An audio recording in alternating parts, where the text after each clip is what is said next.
Namaste, dear viewers, and welcome back to Exploring Ancient Indian Wisdom for Global Kids with Revered Guru Pashupati Ji. In today's episode titled Yoga and Mindfulness Nurturing Young Souls, we embark on a sacred journey to nurture the holistic well being of our cherished young listeners. So, before we immerse ourselves into the sacred teachings of ancient wisdom, we humbly urge you to join our divine pilgrimage by subscribing to our channel Anutanu Indian Exploring Enthusiasts. Together, let us harmonize our spirits and embrace the timeless essence of yoga and mindfulness. In my opinion, personally, this episode is very interesting and I love this. This gives a lot of knowledge. So I request everyone to watch till the end and comment your opinions. Thank you. So, welcome to our third episode. We are connecting through yoga and mindfulness in this episode. Mhm. I'm very excited. I love yoga. Yeah, I know you do. That's great. Yeah.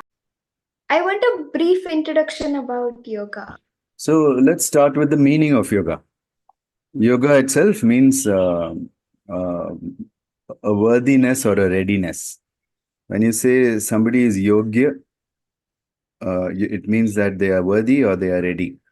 And a yogi is somebody who is worthy or ready for anything that life throws at him or her. That's what it is. So whatever you give to a yogi, they'll be able to handle it, no matter what it is. You go and tell a yogi that his mother died, he can handle it. You go and tell him that he lost all his money in stock market, he can handle it.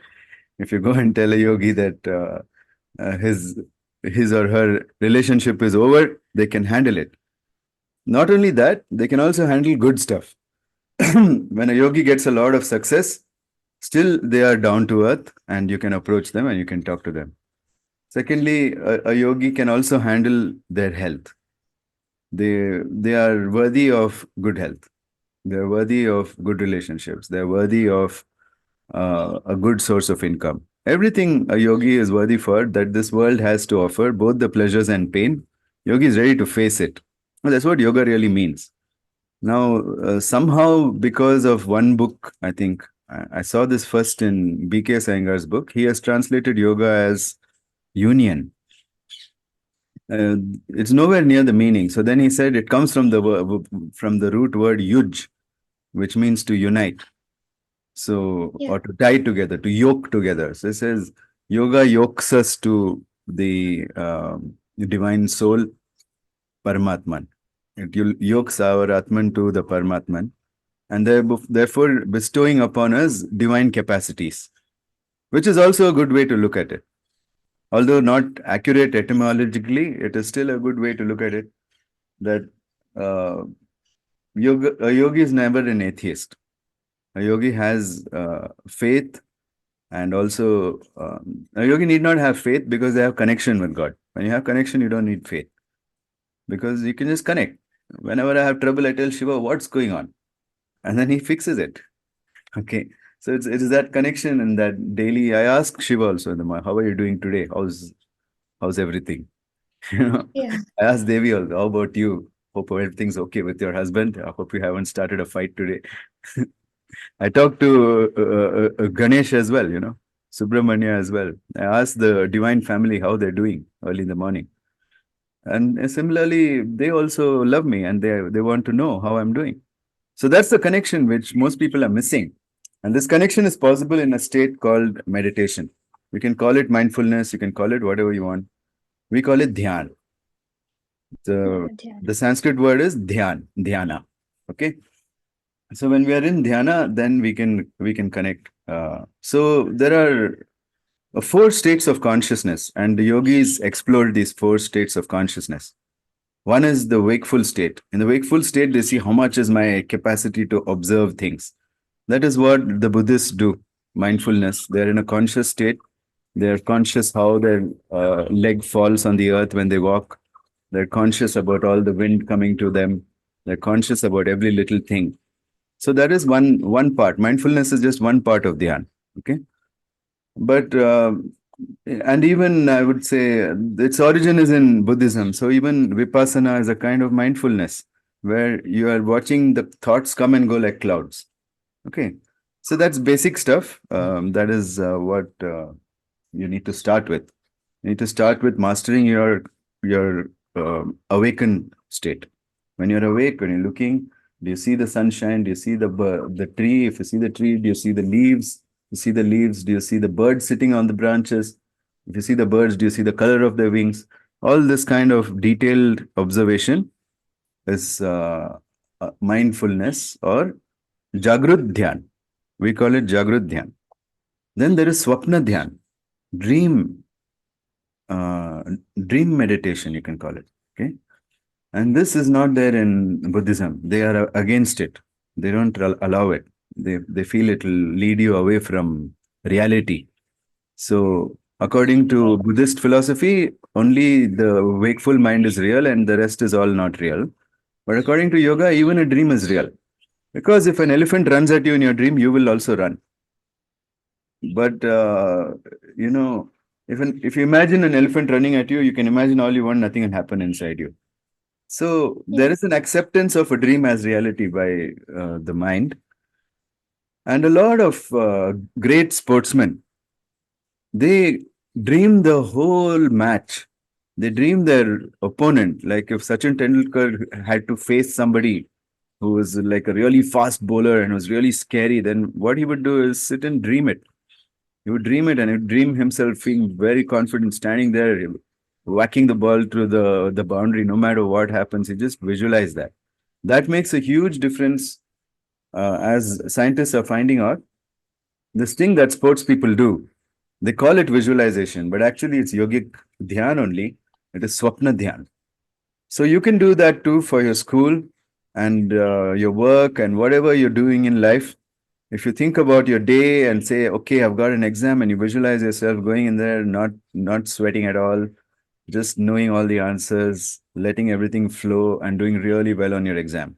If you do this one thing before the exam, you sit and meditate for like 10 minutes, you see, and you just finish the paper before you, and you see it like a dream, not like imagination. Okay. It has to be like a dream. You have to believe that that is reality for you right now, and you'll not be aware of your physical body when you dream. So that is called Swapna Dhyan, and Swapna Dhyan is of two types.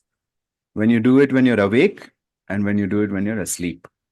So there is Nidra Swapna Dhyana and Jagrut Swapna Dhyana. You start with Jagrut Swapna Dhyana and you'll realize in your Nidra also, in your sleep also, Nidra means sleep. In your sleep as well, you will have control over your dreams. This is what in the West they call it lucid dreaming. Okay. So that is also part of yoga. Lucid dreaming is Nidra Swapna Dhyana. All this has been discussed and taught by the yogis. So this is the two consciousness that we should know: sleeping dream and waking dream. These are two consciousness. Okay, both are called swapna only: Jagrut Swapna, Nidra Swapna. And then finally there is imagination, which we call sushupti. The difference in imagination is that you can make a grocery list without imagining without dreaming up all the ingredients. You can just make a list of what you want. So for that, you're using imagination. You can spell your name. You're using your imagination. If you try spelling your name, Bhavani, you'll see the Bhavani. You'll see that. That's not a dream. That's your imagination. Sushupti. Or if I ask you what color is your house, you'll make a picture of your house. That's not a dream. That's imagination.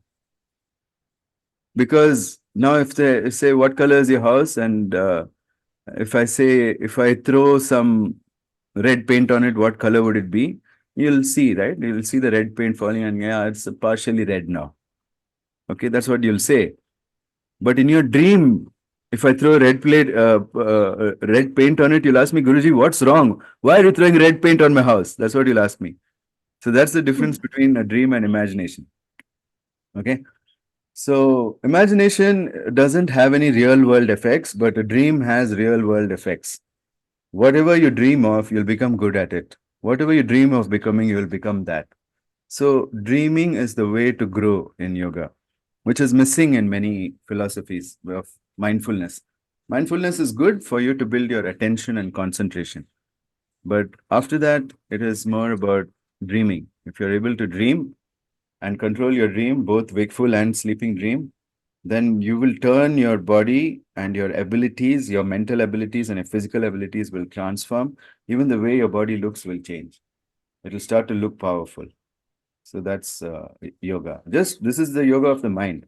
Now to prepare the mind, we need to prepare the body first, because stability of mind is instability of the little stabilizing muscles.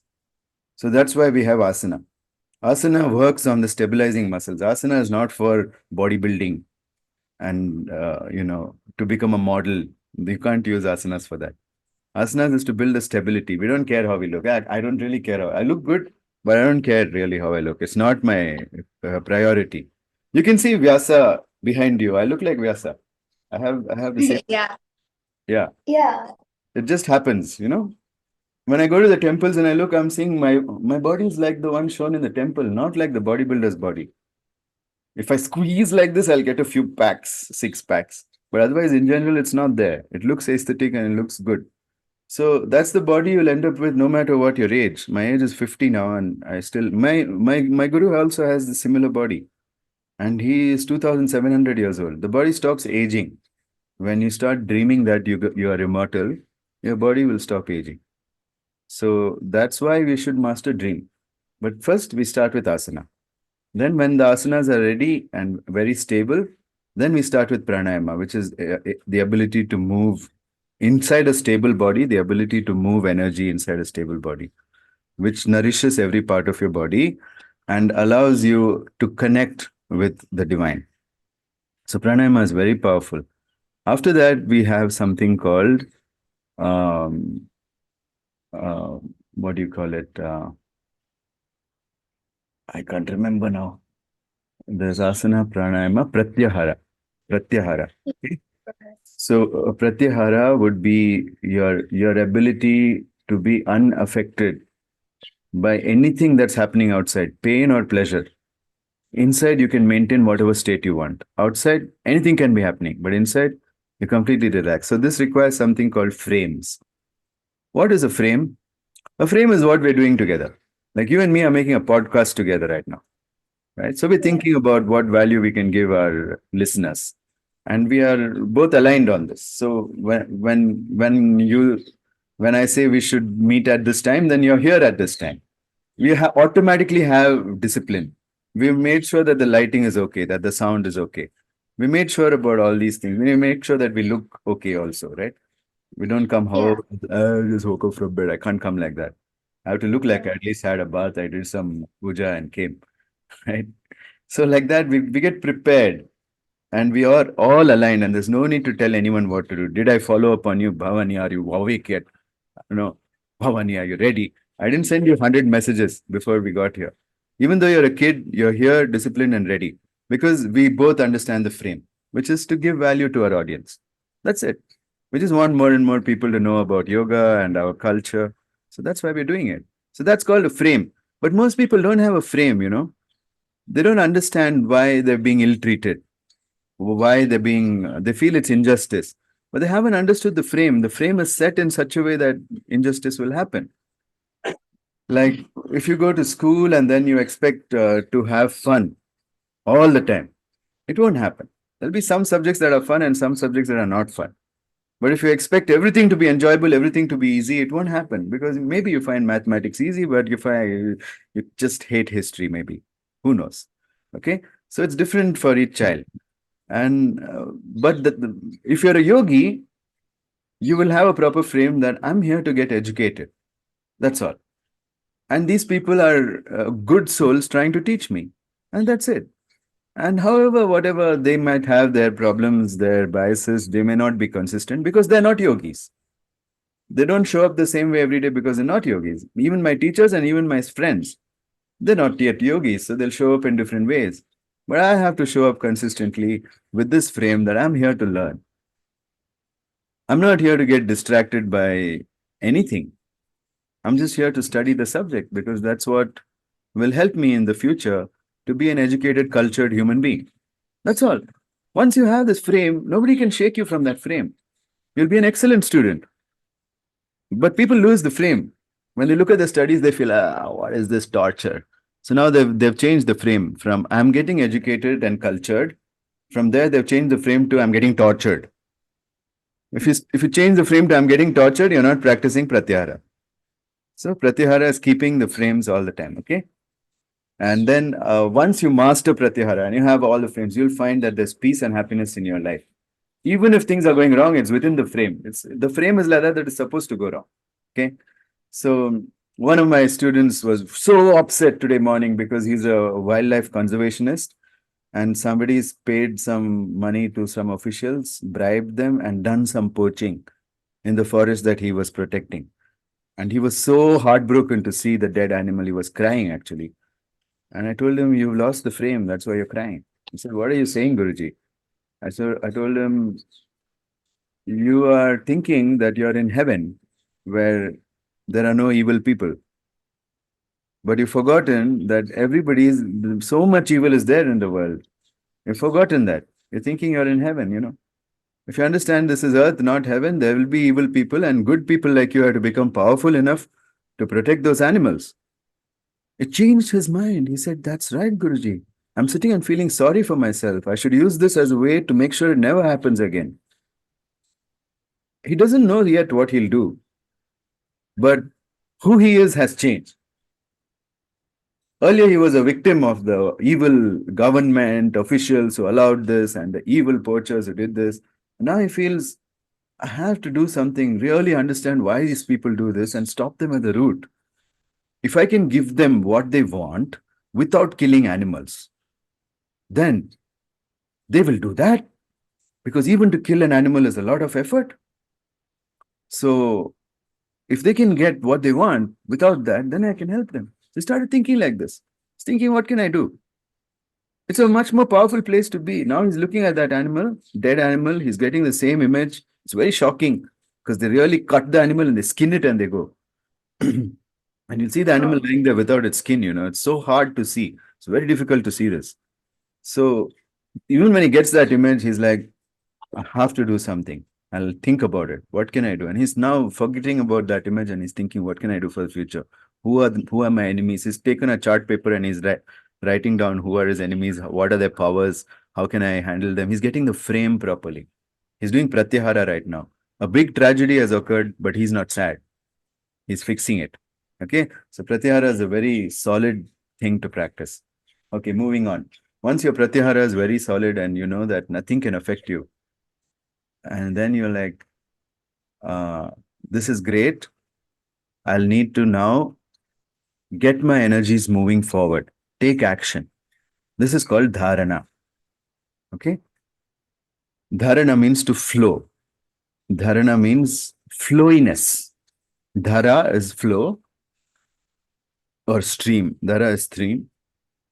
So dharana is flowiness. So that means you now know the landscape, how a river flows over whatever is there. Let there be a rock, the river will flow over it. Let there be a pit, the river will flow over it. Doesn't matter, whatever's in its way, the river will flow over it. Okay? Or around it. It just handles all the obstacles. We have to become like that river. To become like that river, river is called Nadi. And our inner Nadi is called Nadi. And we should have a total flow of energy connected to the outside. So as soon as someone comes, and you can test this, if you take a yogi to a mall, they'll not bump into anyone. Like in Indian malls are really crowded, right? So I tell my students, you go walk once around the mall and come back. And they'll see that others are unconscious walking on their phones like this. But the yogi will be fully conscious and avoid everyone. They'll move out. So this helps a yogi. The yogis who have got dharana, they're very good at martial arts. Because you can't punch them, you can't hit them, they'll move out. The body will just move out. It becomes like a liquid. Okay. So my body is like that. It's a liquid. I'm also a very accomplished martial artist because of this, because of dharana. So once as a yogi, you learn dharana, nobody can do anything against you. The judo guy, the taekwondo guy, the karate guy, the kung fu guy, whoever comes to fight with you, you won't be there. When they punch, you won't be there. When they hit, you won't be there. Okay. So then dharana also helps you to avoid situations in advance. Like you can see things coming and you already take actions and you're out of that. Before my students complain about something, I already have a solution for them. I would have already sent it to them. And they're wondering, like, how do you read my mind, Guruji? How do you know? Okay. So that's how you gotta be. Like, people will think you're a mind reader, you have great powers, but all you have is dharana. That's it. It's very simple. So once you have dharana, then you can start proper dhyana, proper dreaming. You can do awake dreaming, you can do sleep dreaming, you can do also mindfulness. All these three things you will be able to do very easily once you have dharana. That's called dhyana. Uh, did I miss something? Yes, yama and niyama. These two are very important. But let's talk about that actually first, because yama and niyama are the most important things. Yama means pair of rules. Yamala means pair. So yama is a pair, and yama also means restrictions. Okay, to stop something is called yama. So the god of death is Yama, the one who stops everyone. He stops your life itself. That's Yama. So what does Yama mean? It means a pair of restrictions in this case. One is called ahimsa, for example. And there are 5 restrictions like that, but I'll just explain only ahimsa. Ahimsa is not harming others, is what people think, but ahimsa is also not bringing harm to yourself. So there's a balance. Can I say I don't want to hurt the rice that I eat? I won't eat it. But it's so many plants have not grown because you ate rice, no? 1 grain of rice, 1 plant gone. And how many grains of rice did you eat for lunch? Thousands. Yeah. So thousands of plants gone because of you, right? But that's not ahimsa. That's not. That's not himsa. Himsa means torture. Ahimsa is not to torture. Don't torture yourself, and don't torture others as well. That's what you should do, as far as possible. But when it comes to torturing others or yourself, you have to choose others. You should always keep yourself non-tortured. That's very important. So it's a pair of restrictions. If you are tortured, then you will torture others. If you are not tortured, then you won't torture others. So you should not allow anyone to torture you. That's the first thing. But that needs some power. That needs some physical strength. That's why yoga also builds physical strength. You may not look like a bodybuilder, but you'll be extremely strong. Okay? That strength is required for you to make sure that you don't get tortured. I drove my car into a ditch, like a gutter, because I couldn't see. In Pondicherry, the sun was so hot that I couldn't see where I was driving, and I just took the car a little forward, and boom, my front wheel has got stuck inside a gutter, and and 2 people came running and said, "Can't you see? What is wrong with you?" and all that. I only asked him, "Can you drive?" Because I'm looking at solutions now, because of pratyahara. What will most people do? Oh God, I damaged my car. What did I do? How did I become such a bad driver? They do all sorts of things, right? But we should be a little careful about not getting carried away by the situation. And I wasn't carried away. I saw 2 people coming, and then they're telling me they want to teach me now how to drive. I've been driving before they were born, but they want to teach me how to drive. Okay. So I said, "Do you know driving?" And he said, "Yes." I said, "You sit in the car, put it on reverse." And I told the other guy, "You help me to lift it out." He's like, "How can we lift this out? It's so deep and it's very heavy." I said, "Let's try." He said, "Okay." And then I lifted it. I lifted the front half of my car up so that it could get back onto the road. That guy was just standing there. He was like, he knew it's not him. His face is going like this. And he couldn't believe what he saw. And he's like, "You don't even look like you can do that." I said, "That's yoga, man. That's the strength of yoga. That's what allows you to not allow anyone else to torture you. If anyone tries to torture me, they'll get tortured themselves before anything happens. I would have turned the situation around, both mentally and physically as well. That situation will be turned around before they can do anything. Okay? So that power is what we're missing. That this leads to no more victimhood. Okay, so the yamas are like that. If you practice the yamas, you will never be in any kind of victimhood ever. And then there are the niyamas, and the niyamas are things that you would not do, like say lies, for example. Just don't do it. There's no need to lie to anyone. People say white lies are okay just to not hurt people's feelings and all that. No, I prefer silence to white lies. If somebody asks me something and I don't want to, I say, you're not ready to hear the truth, so I will not say it. That's all I say. It's so much better than saying white lies. And they say, what do you mean you're not ready to hear the truth? I'm like, it's true. You want to test it out? I'll say the truth and see if you can handle it. And then I say the truth and they can't handle it. I said, I told you so. So next time I say, you can't handle the truth, listen to me. So they listen to me. Okay. You don't have to lie. You don't have to ever lie. So that's when you have honest relationships. You find dependable people when you become a dependable person yourself.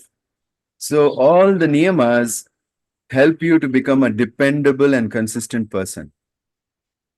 So that a dependable, caring, and consistent person is what you will become if you follow the 5 niyamas. So there are 5 yamas and 5 niyamas. Um, and that's what it is. If you like, we can cover these in another episode because it's quite long. I'll have to give a lot of examples, okay? But I'm just giving you an overview now. So there's Yeah. Yama, which makes you so strong and you can't, people can't mess with you. And then there's Niyama, where you turn up as a consistent and caring person in the world every day.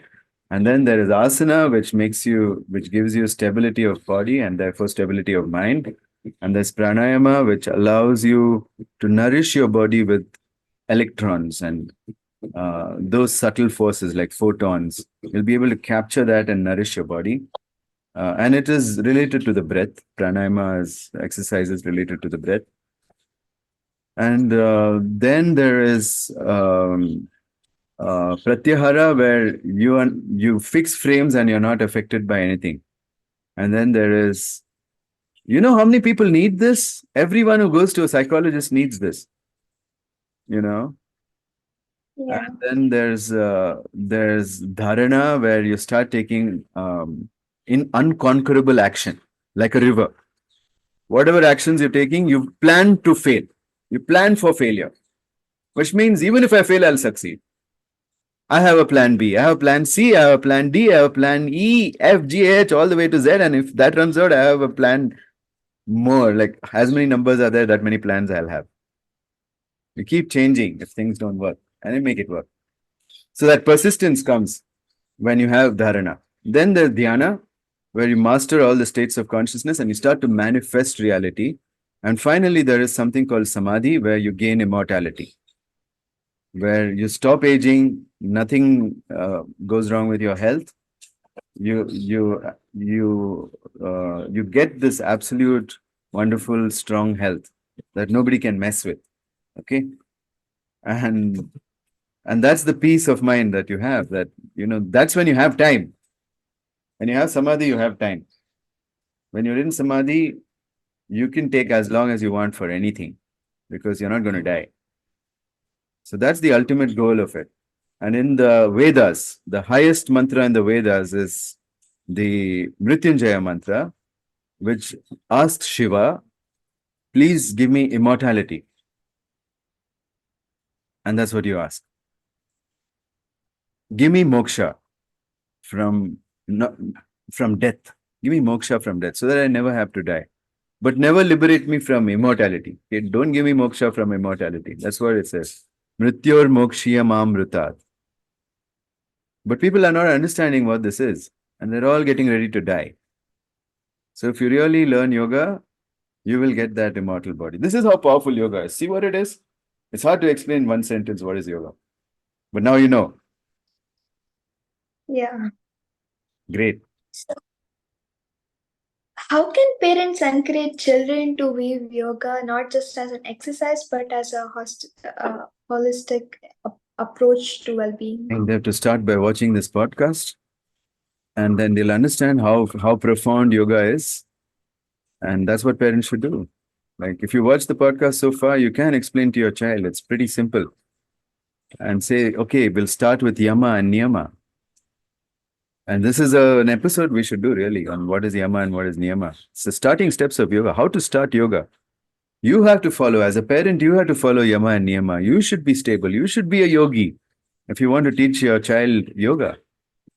And it's not like yogis are sannyasis, okay? Sannyasis means renunciate, those who renounce the world and don't get married, don't have children. It's not like that. Anyone can be a yogi. There are married yogis, there are yogis who are not married, there are yogis who have children, yogis who don't have children. So yoga is really for everyone. It doesn't matter where you come from. But of course, it is part of Sanatan Dharma and it is a theistic path. So some religions may have an objection with it. For example, Islam doesn't allow you to worship any other god other than Allah. So yoga will not be suitable for them because they're going against their religion, and I don't want anyone to go against their religion. But I will teach anyone, regardless of religion, race. But then I don't want you to go and compromise your beliefs. A lot of Christians believe that yoga is satanic worship or some kind of devil worship. Okay. So then it's not for them. They shouldn't be doing yoga if that's what they believe. If they can respect yoga, they can do. No? So if anybody is respecting yoga, I'm happy to teach them. It's for everybody. So that's what, as a parent, you should realize that I need to be a yogi. When I'm a yogi, my child is going to turn into a yogi too. And we are going to be these powerful beings on this earth who can bring powerful forces of good. We have seen powerful forces of evil, but we haven't seen powerful forces of good. And that is found only in yoga. Sri Krishna was a yogi. He was a powerful force of good, for example. Yeah. Are there any specific yoga poses or practices that you find particularly enjoyable and effective for kids? Yeah, for kids, you have to start with storytelling, no? You have to relate it to their life. They have to start with ahimsa. So, I don't know if poses depend on your body. I think kids like being upside down a lot. Whenever I teach them poses, they love to do handstands and cartwheels and things like that. So, I don't know why, but kids love hanging upside down. So I teach them some of those upside down asanas and they learn really fast. And Yeah. kids like chakrasana, bending back and touching the floor, Yeah. and then flipping over, getting legs over. They love to do gymnastic stuff. Even if they can't do it, they would love to do it. They want to practice it. So that's where I think kids should start with the yoga has a lot of gymnastic stuff. So we should teach that slowly and safely to children and then they can learn. And the thing about yoga is it's very safe. May look complicated in the final stage, you're doing a headstand, how did you get there? But it's always taught in ways that are very safe. The teacher will hold your leg properly, make sure you don't get hurt. And that's how it is always. We care for the safety of the students, especially the children. So that's how I don't Yeah. teach children online. I need to be there physically. But adults I can teach online because I know they'll take care of themselves. But kids, you have to be careful. Because kids are Yeah. overconfident. They don't know their own abilities. And it's a good thing, you know. You should never think only this is my ability, but adults think only this is my ability. So they won't do certain asanas. Yes, it keeps them safe, but they won't learn the asana either. So you can't learn when you're safe. You have to be unsafe to learn. So Yeah. we should provide a safe environment for kids. That's what I feel. I And learned a lot of yoga hmm, poses without a teacher, and then when I ah, started to yoga classes, and then I realized there were yoga poses, and I was like, did I learn yeah, them kids myself? naturally get into these stabilizing poses. Kids naturally Yeah. get into it. So these are done by observing. Sometimes I feel yogis just observed kids and made all these asanas. That's what I feel. Yeah. Can you Because it's suggest? playful, right? All the asanas are Yeah. playful. Hmm. Yeah. I love yoga. Yeah. It gives me some kind of cool feeling. Like, Yeah. Yeah. uh, That's the electricity. It's called piezoelectricity. It gets produced when you squeeze something. So, for example, I'm squeezing my shoulder a few times like this, then electricity starts flowing there, and whatever pain, etc., is there, it goes away. Have you seen? So, same with yoga. When you stretch your body into a particular pose and you hold it, then some muscles are getting contracted, and electricity flows in your body, and you can feel that. That's what makes you feel good and light at the end, because the electricity that's produced, it charges the water in your body, and the water in your body turns into a cloud. A cloud is the electrical phase of water. Water has four phases: solid, liquid, gas, and electric. So the electrical phase of water is called clouds. So clouds are electrically charged. That's why they can throw lightning on the earth. When the number of electrons increases so much, then there's a lightning bolt which comes to the earth. So that's how it is. Even our body is like a lightning bolt. There are so many lightning bolts, but you need those clouds first. So yoga increases the clouds in your body. That's why it makes you feel light and cool. Yeah. Can you suggest any creative ways to introduce mindfulness techniques to children, making it accessible and engaging for them? I think that's a long way off. That we should start with Yama and Niyama really. And I'm sure we should do an episode about this because it's going to help kids a lot. Like they need to know Yeah. through stories what is Yama and Niyama. That's where we need to start. Mindfulness is a long way off. If you start kids off with mindfulness, they will not see the value in it. They're like, why should I be so aware of everything I do? That's what they're going to ask you. They're like, this is slowing me down. I don't want to do this. They're not going to enjoy mindfulness unless they reach that stage. So I would say for kids, mindfulness is a bad idea.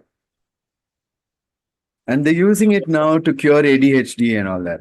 They think it can cure ADHD, but that's not the thing. You be more interesting. Children have ADHD because you're making no sense to them. That's what I believe. But now they made ADHD into a disease. I think even I have ADHD. I can't concentrate if it's not making sense. If somebody's talking Mhm. something that has no relevance and I don't have the frame for it, then I won't really focus on it. So children need to learn pratyahara also. They need to have frames. If you teach them this, they'll be very concentrated in their studies. Yeah. I want to see you do that. I want to see you go top your class now with having the right frame that you're here to get knowledge and culture. And that's it. Yeah. That's the only reason you're going to school. So you should be excited about it. I'm going to get more knowledge and culture today. Yeah. Actually, after having this podcast with you, Hmm. I literally realized I actually had very low marks in last semester, and this semester I don't know how, but I'm having like good marks. Like Without it's any above effort, 90. right? Without any I'm so effort. surprised about myself. You're just I able to think, concentrate better. yeah, Because you're listening to me carefully. That's why. If you spend time with a yogi, you'll become a yogi. Very yeah. good. The most highest marks I could have was until a 95 or something, and now I'm having it like almost like a 95 or like, yeah, so Wow. average. Wow, that's great. I want to see you on the top now. Just like Yeah. get the maximum marks possible. Just for as a game. Just do it as a game. You know, I'm a topper too, right? I topped my university because it was a game for me. It was a game of the mind. How can I be the top student?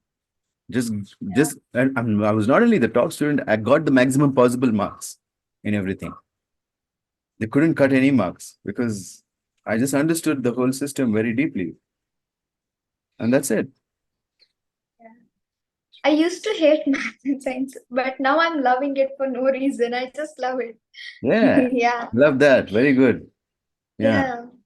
I've They'll take a seen lot a of lot of see, things. look, if you do hard things now, when you're an adult, you'll be able to do harder things. If you don't do hard things now, as an adult, you won't be able to do hard things.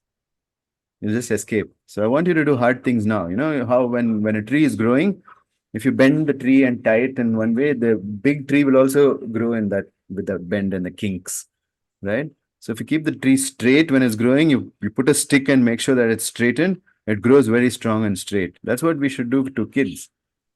Like we should make them do hard things when they're young. And then when they grow up, they'll do like even more difficult things in the world. That's what it is. Should make a habit of achievement. Okay. Good. Yeah. Can I ask you about the significance of the trishula behind you? Yeah, yeah. So the trishula, like shula means spear. Okay, so you can see the center of the trishula is a spear, and it has these two things on the side, right, like this. And these represent the three eyes of Shiva, like the central eye and the two eyes, and the three nadis in our body, Ida, Pingala, Sushumna, which is in the center. It also represents Rajas, Tamas, and Sattva, the three principles of activity, rest, and balance. So, there's a right effort for everything. Buddha also used to talk about a right effort. What is the right effort? Not more, not less. Exactly correct. So that's called sattvic. Sattvic are people who make the right effort. Rajasic are those who make too much effort. There's something called too much work also. If you study too much also, it's not good, right? There's a good, I mean, maybe you like cake. One slice is good. It's just right. You eat two slices, it's too much. You'll have a sugar high, you'll feel horrible, etc., etc. But not eating it at all, you won't be happy. Yeah. You'll be miserable. Oh, I didn't get to eat that. You'll be like that. So that's what I say. There's a right effort. There's a middle path. Buddha also used to talk about it. So this central one is the middle path. Then there's the path of too less and the path of too much. So we balance those three. Also, as a weapon, it's very good because it gets in three places in the enemy's body, and when you twist it, he gets his internal organs coming out. So as a physical weapon, also, even the bottom of it is sharp. So it's a weapon to show that I'm a warrior as well. I will never hurt anyone. I'm completely non-violent. Like I think the last time I got into a fight was 2010. So now it's 2024. So 14 years, no fighting. I haven't hit anyone. No matter how much they provoke me, I haven't got into a fight as such where I had to take the trishul. But before that, I was a ruffian. But when you have the capacity for violence is when people leave you alone. They will not be violent to you. That's what you'll have to understand. Okay. So that's why we all train. It's a representation of our warrior training. All of us train. Yeah? And Trishul it shows consciousness, the three states of consciousness also. Jagrut, Swapna, Sushupti. Swapna is in the middle. Swapna is the middle shula, which is the balance. And there's Jagrut, which is Rajasic, and Sushupti, which is Tamasic. So it represents many things. Yeah. I want to know about the origin of yoga. Hmm. So yoga was originated by Adi Guru, Shiva, Shankarna. He was the first guru of yoga. But he also had a guru. His guru was called Trilokinath. And learning this from him, Trilokinath is also a great bhakt of Devi. So they say Devi is the originator of yoga. Devi gave yoga also to Hayagriva, and Hayagriva gave it to Agastya. So there are two lineages, one coming from Vishnu, Hayagriva, and one coming from Shiva. There are two kinds of yoga. And Brahma is also a kind of yogi. And his is the Vedic knowledge. So he gave birth to the rishis. And then the rishis wrote the Vedas in the Dwapar Yug, the person behind you, uh, Vyas Maharishi. He's the one who put together all of the yogic texts for us in Kali Yuga. He started this work in Dwapar Yuga so that we'll have proper guidelines in Kali Yuga, which is this Yuga. So there are 4 phases of time which we call a Manavantara, and they're like seasons of consciousness on the earth. And then there is a very truthful consciousness on the earth. That time it's called Satya Yuga, the era of truth. Then there's an era called Treta Yuga, where there is a little bit of corruption inside and people are moving away from truth. And then there is Dwapara Yuga, where, it is equal. evil is equal to good. And then there's Kali Yuga now, where evil and lies is bigger than truth and good. This is where we are. We're in the most evil time in the Manavantaras. This is the 28th Manavantara because in the end, this world is destroyed and then Satya Yuga starts again. The destruction of the world is called Pralaya. It's a long time away, don't worry. Uh, we're not that evil yet, but evil peaks in the world. When evil peaks in the world, then Vishnu said, I will come. That whenever in the land of Bharatvarsh there is evil has peaked, I will come. So he didn't come when the British came. He didn't come when the Mughals came to invade us because that was not evil peaking at all. That was not even, I would say, a fraction of the evil we have today in the world.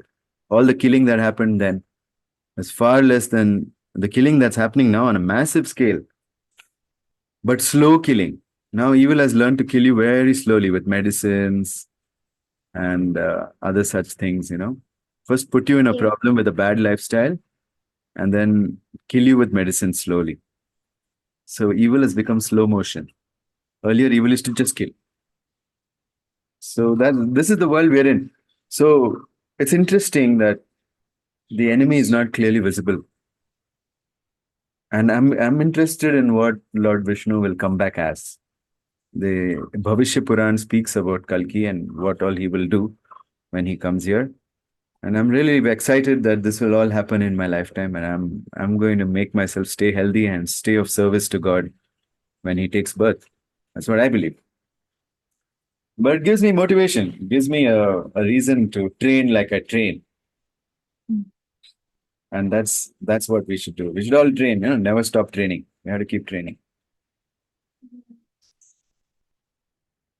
So, how do you address common challenges such as restlessness or distraction when introducing kids to yoga and mindfulness I think if practices? we start making sense to kids, they'll stop being restless and distracted. Most of the things we want them to do, it doesn't make sense to them. It only makes sense to us adults. We should explain to kids with stories why it makes sense for you to do this. They'll stop being distracted. You tell any kid a story. I don't care if he has ADHD, ADD, whatever you diagnosed him with and started giving him Adderall for. If I tell him a story, he'll listen. I've always seen this. Why are teachers not using this device of storytelling? And then they don't make their class a story. And then they say the kids are distracted. Nothing's wrong with the kids. It's the way that we teach which has to change. The way we teach has to change. Has to be fun. Like take kids outside in nature and see if they're distracted. Put them out in the sun. Let them play in the river. Are they distracted? You and your sister went out to the river. Were you distracted Yeah. even for a second? Mhm. You like always engage. Wow, wow, wow. Look at these things. Weren't you like that? A kid concentrates more than an adult when you give them something lovely to concentrate on. You give them some boring stuff, they can't concentrate. And Yeah. then some kids can, and you say those kids are normal. And the kids who can't, you say they're all really below standard. They have a disease. We have to give them Adderall. It's really bad. It's not good. It's not the way to treat kids. This is how evil is. It's so invisible. Even the adults doing this, they think they're not evil. They think we're doing good for the kid. The psychiatrist prescribing Adderall thinks they're doing good for the kid. Evil has gone underground. You can't even recognize it. That's Kali Yuga. It's Yeah. very interesting. You have to be very smart to live in Kali Yuga. I have anger issues. I literally scream on my sister all the time, so I want to avoid it. No, that's because I'm you don't have the frame. You don't have a frame with your sister. What are we doing together? She wants to be you, okay? She wants everything that you want. You have. I had a younger brother, so I know. He wanted all my stuff and it used to make me mad. He he just wanted to do whatever I do. If I do something that's my style, he wants to copy it. And I'm like, what is going on? Why are you my carbon copy Xerox? Don't you have any brains and thinking of your own? And I used to get mad at him. And then I realized the frame. I realized I'm his hero. You should realize you're your sister's hero. She wants to be you.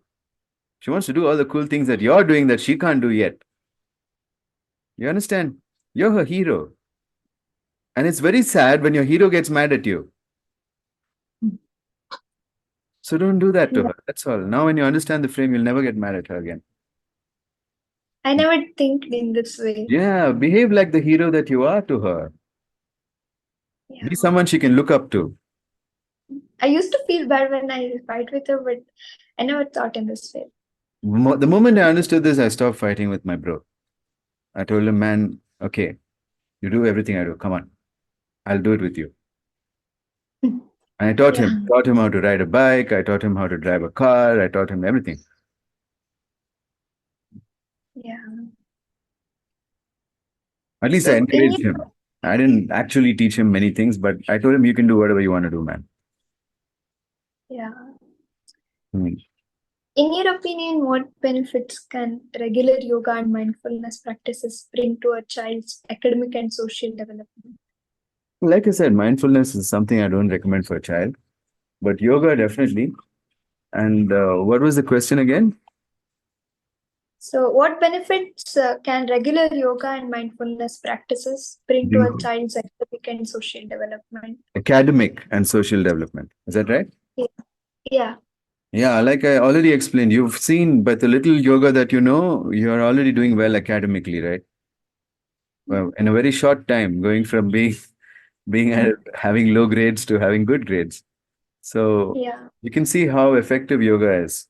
If we learn through stories, I think even if somebody just watches our podcast, they'll start getting the results that you're getting because they're understanding things very deeply.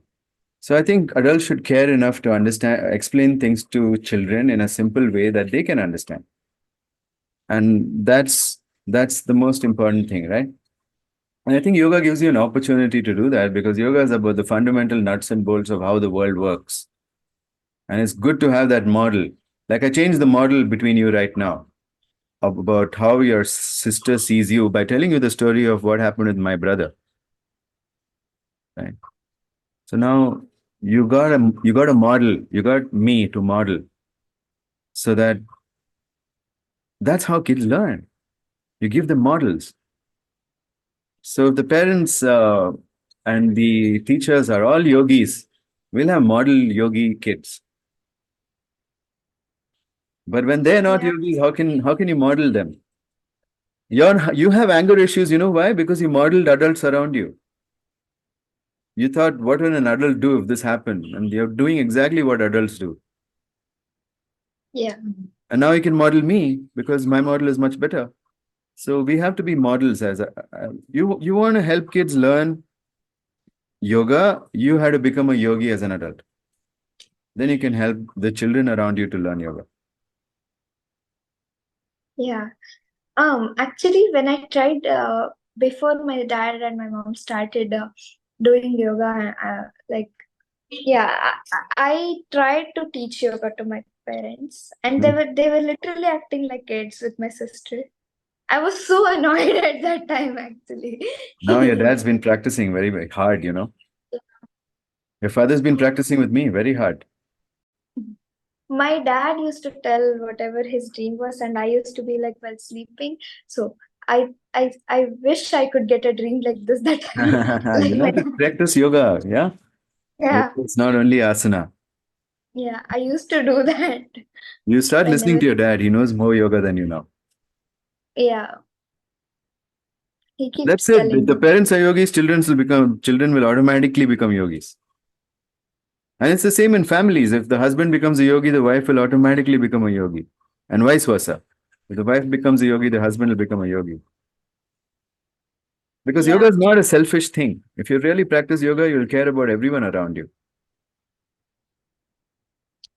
and usually when I get so mad, uh, before like when I was in sixth grade or something, yeah, I used to get so mad and I used to hit people. Like even my Oh my friends, they God. were like, "Why the heck do you hit me?" I mean, just like simply hitting them and roaming around. It was kind of, I felt it annoying, and And then I you're a was like, strong girl. You shouldn't hit people. yeah, and Oh, I was like, my teacher introduced Hriday Mudra to me, controlling emotions. okay. So I tried. I don't know it affected me or not, but I used to hold it whenever I remember, Uh, and I used to control myself. I mean, that's okay. That's like controlling from the outside, but I want you to control it inside. Hridaya Yeah. Mudra is just changing the prana in your body so that you artificially become cool. But then that doesn't remove you from the problem of anger issues. So you have to model a better model. That's all. Like I taught you today. You need more stories of how you can handle your anger. And then you'll learn it. Yeah, you'll be like, yeah, I can do this too. It's not that difficult. But otherwise, you'll think you're a patient and Hridaya Mudra is the medicine. You know, it's not different from giving children Adderall to behave better. Mudras are not the way to control your mind. Yeah. Are there cultural elements within yoga that you think children from various backgrounds might find um, curious or appealing? Oh, yeah, for sure. I mean, um, first of all, I think that the clothes that we wear are amazing, all the yogis. And I think that the way we walk, talk, and even smell is different. Without any scent or perfume, a yogi is fragrant. So, on every level of your senses, you can sense that you're with a yogi. If a yogi touches you, you feel like you've been touched by infinity. So these are things that when we develop inside our body and our voice, a yogi's voice is soothing and calming. A lot of people listen to my videos only because of my voice. So these are the effects that we'll have on people. And the cultural thing is people can learn from yogis is our devotion to God. That's something they can learn. It doesn't matter who you think, what name you call your God. Call him Jehovah, Allah, God, whatever you want to call him. You can learn from yogis how to have devotion, how to have a conversation, how to have a relationship with God. That's something they can learn. That's a cultural aspect that everybody can learn. And then learning to be guided by your inside, learning to say the truth. These are cultural aspects they can learn from yoga. It comes from a culture that is very advanced. Yeah. So, how can parents create a supportive environment at home that encourages children to embrace yoga and mindfulness as part of their routines? By being yogis themselves, there's no shortcut. You have to learn yoga. Yeah. If you're a parent and you're watching this and you want to learn yoga, get in touch with me, you know, and then, you can get in touch with my team or me and then start learning yoga. That's the best thing you can do for your kids. In fact, I'm so excited because on Instagram, I put up this post about what should children be taught. What are the three things that they should be taught, that they're not being taught? I said they should be taught meditation, they should be taught to control their energy, and they should be taught how to defend themselves physically. These are the things that I want children to know how to be physically so strong that nobody can bully you, push you around, and take you for granted. So these are the things I want kids to learn. So when I said that, a lot of parents contacted me. I said, if you're a parent and you're watching this and you're interested to learn, and you contact me. Okay. And then they contacted me. And I think more than 25 parents contacted me yesterday, and more are contacting today. So I'm so excited that, because if I help a parent, I don't just help the person, I help the kid as well. That's what I believe. Parents should become yogis. And if they do my 64-day challenge, they'll turn into yogis. And then you'll see the kids will be like you. They'll be able to start channels, get thousands of followers. Even before you come out of school, you'll have carved a niche for yourself in the world. You'll have made a name for yourself. And you've given value to so many people. That's how kids will become if they get exposed to a little bit of yoga. Yeah. So, can you share examples of how schools or communities have successfully integrated yoga and mindfulness into their program for children? I wonder if anyone's been successful because nobody knows yoga. Like the way I explained it to you, what they're teaching Mm. children is some stretching, breathing, mindfulness, na na na na na. They're teaching Buddhist practices and calling it yoga. It doesn't even make sense to me. Okay. So this is what, when you go to a culture, understand how complex the culture is and get into the depth of it. Don't be on a surface level and have Wikipedia knowledge about everything. You need to go deeper into things. Wikipedia is not the end source or authority on anything, because if you come and go and investigate what's written on Wikipedia, if you take it literally, it's actually wrong, because it's not written by experts, it's written by people. So it's just what common human knowledge is. It's not the truth. Wikipedia is not the truth. That's why I'm not on Wikipedia. I didn't bother to be on it. Because whatever they write there about me is going to be garbage. They don't know. Yeah. They have to sit with me and really understand me. Then only they can write about me. But that's not how Wikipedia is. It's just an encyclopedia, which is a non-committal, surface level view of things. Okay. So we have to get deeper into yoga. We have to understand it from the nuts and bolts from a genuine teacher. Then it's possible. And who's successfully done it? I don't know of anybody. I haven't seen anyone do it. If you ask me who has the chances of succeeding, it's me. Yeah. I'm going to do it. I'm very committed to kids. I feel that I came here only to teach kids, but I have to teach the adults first. Otherwise, I can't. They'll make life miserable for their kids. Yeah. If I'm teaching only the kids yoga, then the adults will make life miserable for the kids. So I don't want that. I want the parents to be yogis, the teachers to be yogis. Every educator should do my course so that they can be a yogi before they go and teach. And then yoga will be integrated truly. I haven't seen an example of it yet, but I am starting my own school, and that will be an example of it for sure. Yeah. So, what advice do you have for parents and educators who might be new to yoga but want to introduce it to their children? Yeah. I'd say learn it properly. Just come and do my course, learn it properly. Go into depth that you've never been taught before. I've come from the Himalayas to teach this. This is why I'm here. So that's what I would advise them to do. Don't just learn something and call it yoga. Everybody who says I'm teaching yoga is not teaching yoga. So learn to distinguish, after watching this podcast, learn to distinguish what is real yoga and what is not. And you'll not find these ideals. Nobody will teach you what a frame is. Till today, I haven't seen a yogi teaching what a frame is. It's such a simple thing. You can stop your anger issues with your sister right away. It's so powerful, right? So we have to take care about this, that we get yoga from a genuine source. And are we qualified to know whether a source is genuine or not? That also matters. Okay. Which is why the revolution has to start from here. And whoever wants to be part of it is most welcome to come and learn. Yeah. Can you share a memorable experience where a child experienced a positive transformation through consistent yoga and consistent yoga practices? I have countless such examples. Um, there was a child who was a bedwetter. Okay, you know how sad that is. That you urinate when you're sleeping, and then you have to change the bed sheets, and then the bed is dirty, and then you put the bed in the sun, and it's just so much trouble. So this would happen to her once in 15, 16 days. Okay. So the first thing I told her is that you're doing this because of fear. You're always afraid of people. And I want you to just become strong. So I taught her 5 animal movements from yoga. I put that video on my YouTube. It's called Mrugabala. Mrugabala. Mrugabala. If you search for Mrugabala Guru Pashupati, you'll find it. So I taught her those 5 movements.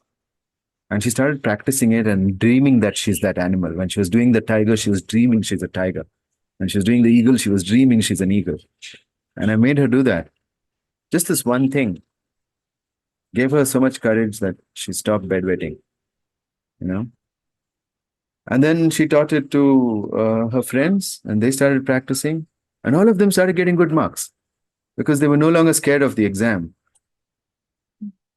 They would go there and face it, and they're like, it doesn't matter, I'm a tiger, I can face anything. They started feeling that, you know. Just some simple yoga. So, like that, I've taught many different techniques to children as and when they needed it. and it's transformed their life. So I don't teach pranayama and mudras to kids. I teach them something with a story that they can be a part of. I call it natya. You have to do so much of theater with a kid that they start changing who they are. For kids, the change has to be on an identity level. When they're feeling unsafe, they're feeling like a victim, they have to go from there to feeling like a hero. And that's it. Then you don't tell the kid what to do. Never tell kids what to do. Let them figure it out. Make decisions. Never make decisions for children. This is the rule that all parents should follow. Let the child decide. If she decides wrong, it's okay. She's going to learn that way. When you make a wrong thing, you come back, right? So there are two paths going in the woods. You don't know which one's going to your house. So you go on the left one and you realize, this must be the wrong path. So you come back and you take the right one. And that will be the correct path. Will lead you to there. Okay, so if there are 3 or 4 options, it's okay. Let the kid decide one. According to you as a parent, it may be a bad option. But how is the kid going to know that until she does it? So don't save your kids from pain. Let them make wrong choices and experience some pain. But allow them to choose. You have to allow kids to choose. If you don't allow kids to choose, they're going to become dumb. They're going to become unintelligent, ignorant, and with no intellectual fire at all to learn things and explore things. They're going to feel the world is an unsafe place and I just need to follow orders. You'll make slaves out of kids if you make decisions for them. Yeah, that's the most important thing I want all parents to know, all teachers to know. That's where yoga starts from. Trust the kid. Yeah.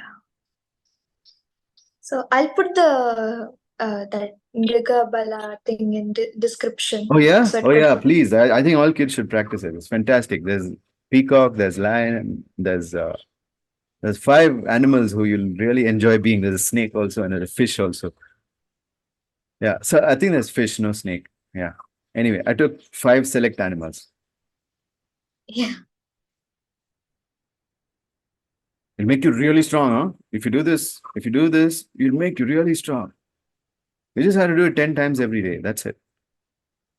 Each movement 10 times every day. That's it. Yeah. Yeah, please link it. It's going to be awesome. I want to see kids practicing this. I'll send it to you. Yeah, thank you. So this podcast went so well. I loved it. I'm going to listen to it more time. Yeah, thank you for doing this. And thank you for caring about kids learning yoga. Yeah, I'm interested in yoga, so I want to learn more so I could help people also. So Okay, that's wonderful. All right. So we call it thank you a day. for your time today. Thank you. Thank you too. As we bid farewell to the sacred discourse, we bow in honor to Guru Pashupati Ji for illuminating our path towards holistic well-being through the sacred arts of yoga and mindfulness. Join us in our next divine journey, where we continue our quest for enlightenment with philosophical nuggets for young thinkers. If the sacred wisdom shared today has touched your soul, we appeal to you to subscribe, like, and share our divine shrine with seekers around the world. Until we meet again, may the divine light guide you and your journey. Dhanyavadaha.